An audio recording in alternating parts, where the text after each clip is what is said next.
अस मैथमस्ते YouTube channel में आप सबों का स्वागत है।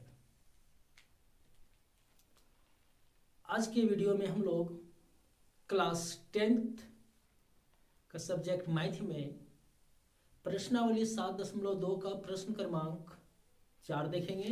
तो आइए हम लोग ध्यान देते हैं क्वेश्चन नंबर 4 में क्या बोला जा रहा है। बिंदुओं -3, 10 और 6, -8, बिंदुओं -3, 10 और 6, -8 को जोड़ने वाला रेखाखंड को बिंदु -1, 6 किस अनुपात में विभाजित करता है। हम लोग चित्र के माध्यम से इसको थोड़ा सा ध्यान देंगे, देखेंगे, समझेंगे और नजर टिकाए रखेंगे। दो बिंदु, पहला बिंदु ए मान लेते हैं, दूसरा बिंदु को बी। पहला बिंदु का निर्देशांक -3, 10 और दूसरा बिंदु का निर्देशांक 6, -8। ये दो बिंदु हो गया। ये दोनों बिंदु -3, 10 और 6, -8 को जोड़ने वाला रेखाखंड, ये जो रेखाखंड है इसको जो जोड़ा जा रहा है वो किस बिंदु पर जोड़ा जा रहा है। तो इस बिंदु का निर्देशांक है -1 और 6, इसका नाम दे देते हैं पी। तो -1, 6 जो बिंदु है वह किस अनुपात में विभाजित करता है। जो विभाजित जो बिंदु है इसको विभाजित जो कर रहा है अनुपात बोला जा रहा है, यानी कि हम लोग बोल सकते हैं M1 और M2।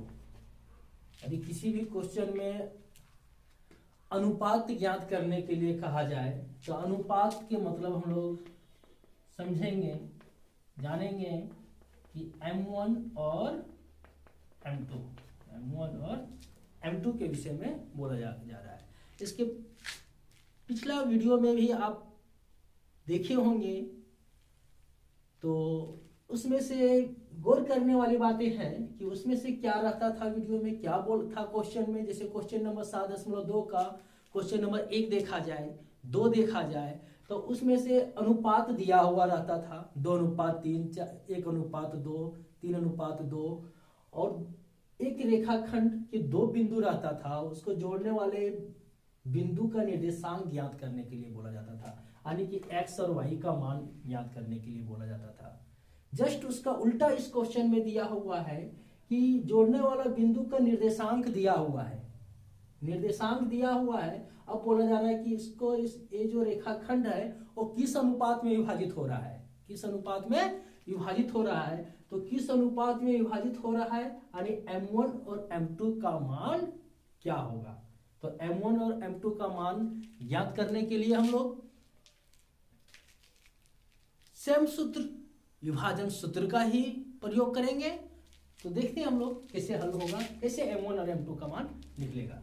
तो जो दिया हुआ है वो लिखेंगे बिंदु ए। तो बिंदु ए का निर्देशांक -3, 10। तो पहला बिंदु ए है तो x1 का मान -3, y1 का मान 10। फिर बिंदु बी दूसरा बिंदु है तो x2 का मान 6 और y2 का मान -8। ये चीज हम लोग पिछला अध्याय से ही, पिछला प्रश्नावली से 7.1 से ही परिचित है कि जो पहला बिंदु का निर्देशांक होता है उसको x1, y1 मानते हैं, दूसरा जो बिंदु होता है उसको x2 और y2 मानते हैं, और जो मिलाने वाला बिंदु जो है बिंदु P, इसको हम लोग x और y, x बराबर -1 और y बराबर हम लोग 6 मान लेंगे। अब यहाँ से हम लोग M1 और M2 का मान निकालेंगे। तो M1 और M2 का मान निकालने के लिए विभाजन सूत्र से हम लोग लिखेंगे यहाँ पर विभाजन सूत्र से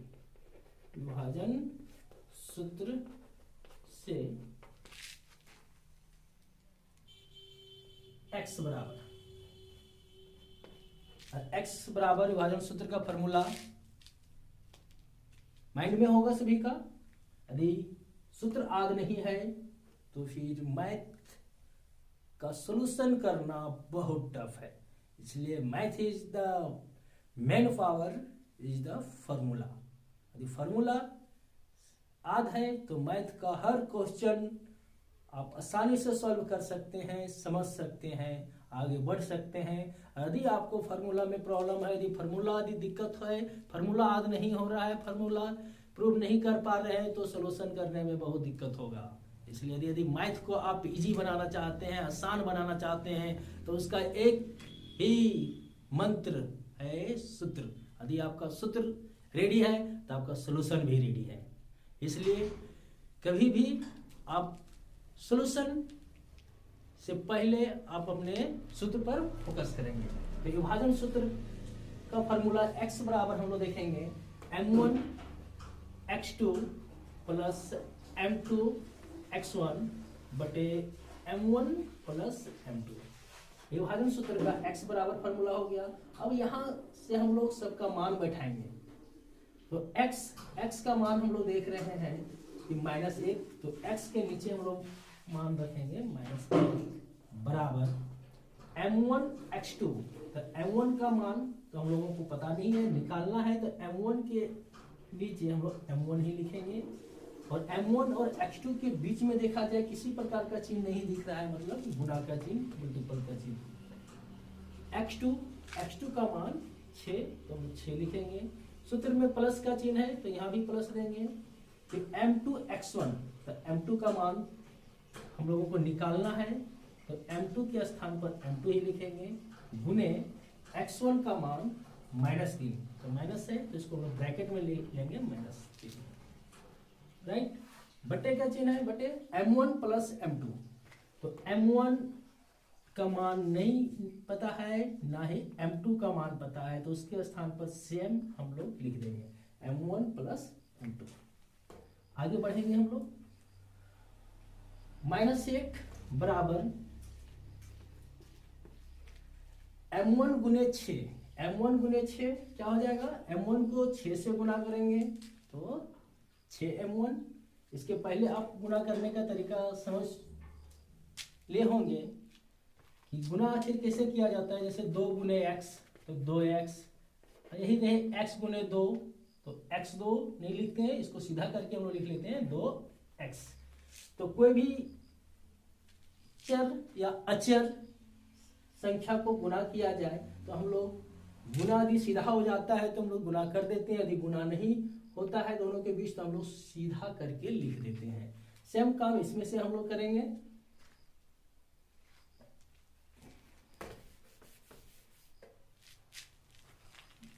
तो m1 गुने 6 तो गुना नहीं होगा तो 6m1। आगे देखेंगे m2 गुने -3। m2 गुने -3 तो m2 गुने -3 तो -3m2 -3m2। यहाँ प्लस का चिन्ह है तो प्लस और माइनस मिलके के चिन्ह हो जाएगा माइनस, और हम लोग लिखेंगे 3m2 -3m2 बटे m1 प्लस m2। तो m1 प्लस m2 के नीचे बटा में सेम रखेंगे। अब यहाँ से हम लोग क्या करेंगे, देख रहे हैं कि -1 बराबर 6m1 -3m2 बटे m1 प्लस m2। अब -1 के नीचे कुछ नहीं है तो हम लोग 1 लिख सकते हैं, और यहाँ से हम लोग तिरछा गुना करेंगे। क्या करेंगे? तिरछा गुना। अब तिरछा गुना करेंगे तो 6m1 -3m2 को 1 से यदि गुना करते हैं तो 1 से गुना करने पर कोई परिवर्तन नहीं होता है, तो हम लोग सेम लिखेंगे नीचे 6m1 -3m2 बराबर 6m1 -3m2 बराबर का चिन्ह है तो बराबर m1 प्लस m2 गुने क्रॉस तिरछा गुना -1 से गुना करेंगे। तो हम लोग को पता है कि 1 से गुना करते हैं तो कोई चेंजिंग नहीं होता है, परिवर्तन नहीं होता है। एक माइनस का चिन्ह है तो ये माइनस जहां जहां प्लस है वो सबको क्या कर देगा? माइनस में कर देगा। तो m1 प्लस में है तो हो जाएगा -m1, फिर m2 प्लस में है तो ये भी हो जाएगा -m2। अब यहां से हम लोग देख रहे हैं कि जो हम लोग का मान आया तिरछा गुना करने के बाद 6m1 -3m2 बराबर -m1 -m2। अब हम लोगों का टारगेट क्या है, क्वेश्चन में क्या बोला जा रहा है निकालने के लिए, तो किस अनुपात में विभाजित करता है, अर्थात m1 और m2 का मान क्या होगा। तो हम लोग यहाँ तक पहुँच चुके हैं। अब यहाँ से हम लोग M1 और M2 का मान ज्ञात करने के लिए क्या करेंगे, जो M1 है उसे एक तरफ कर देंगे और M2 है उसे एक तरफ कर देंगे, यानी M1 को बाईं ओर रखेंगे और M2 को दाईं ओर रखेंगे। और बाईं से दाईं ओर करने के लिए देखिए यहाँ पर 6M1 बराबर के बाईं ओर है और 1M1 बराबर के दाईं ओर है। तो इस M1 को जो बराबर के दाईं ओर है उसको बराबर के बाईं ओर लाएंगे तो चिन्ह चेंज हो जाता है। तो -M1 है तो क्या हो जाएगा +M1। और इधर देखिए बराबर के बाईं ओर -3M2 है, यदि बराबर को उधर लेंगे तो ये हो जाएगा +3M2, राइट। तो सेम वही काम करते हैं, 6M1 -M1 है तो इधर आ जाएगा +M1 बराबर, देखिए -3M2 बराबर के बाईं ओर दाईं ओर करेंगे तो 3M2 -M2 तो -M2। यहाँ के बाद अब हम लोग ऐड करेंगे, जोड़ेंगे 6M1 +M1, तो 6M1 में से M1 जोड़ेंगे, जैसे 6x + x कितना हो जाता है 7x। तो सेम उसी तरह 6M1 +M1 क्या हो जाएगा 7M1 बराबर 3M2 में से M2 जाएगा, 3M2 में से M2 मतलब 3x घटाव x क्या हो जाता है 2x। उसी तरह 3M2 घटाव M2 तो क्या हो जाएगा 2M2। 3M2 में से M2 1M2 चला जाएगा तो क्या बच जाएगा 2M2। अब इसको फिर आगे बढ़ाएंगे हम लोगों का टारगेट क्या है M1 और M2 का मान निकालना, M1 और M2 का मान निकालना। तो यहाँ देख रहे हैं बराबर के बाईं ओर आ गया 7M1 और बराबर के दाईं ओर आ गया 2M2। तो M1 और M2 का मान निकालने के लिए M1 को अब एक तरफ कर देंगे और जो अचर संख्या है, अचर में जो मान है 2 और 7 उसको एक तरफ कर देंगे। तो एक तरफ करने का नियम क्या है, कैसे एक तरफ होगा, तो यहाँ देख रहे हैं 7 और M1 के बीच में किसी प्रकार का चिन्ह नहीं है तो गुना का चिन्ह है, और 2 और M2 के बीच में भी किसी प्रकार का चिन्ह नहीं है मतलब गुना का चिन्ह है। और जब गुना का चिन्ह होता है बराबर के बाईं और या दाईं ओर करते हैं तो भागा में बदल जाता है, बट्टा में चला जाता है। तो वही काम यहाँ पर हम लोग करेंगे, M1 और M2 को एक तरफ, तो M1 ये बराबर के बाईं ओर है M1 और बराबर के दाईं ओर M2, इसको इधर लाएंगे तो ये बट्टा में चला जाएगा M2 M1 बटे M2 बराबर 2 बराबर के दाईं ओर और 7 बराबर के बाईं ओर, तो 2 तो उधर रहेगा 7 को इधर लेंगे तो बट्टा में चला गया। तो M1 बटे M2 बराबर 2 बटे 7। इसको हम लोग इस तरह लिख सकते हैं M1 अनुपात M2 बराबर 2 अनुपात 7। तो इस प्रकार हम लोग कह सकते हैं M1 बराबर 2 और M2 बराबर 7। तो यहां से हम लोगों को M1 और M2 का मान प्राप्त हुआ। यदि दूसरा तरीका से हम लोग इस क्वेश्चन को सॉल्व करना चाहते तो कैसे सॉल्व होता, कैसे M1 और M2 का मान निकलता, तो जो हम लोग विभाजन सूत्र से जो x का जो फॉर्मूला लगाए, यदि y का भी फॉर्मूला लगाते तो M1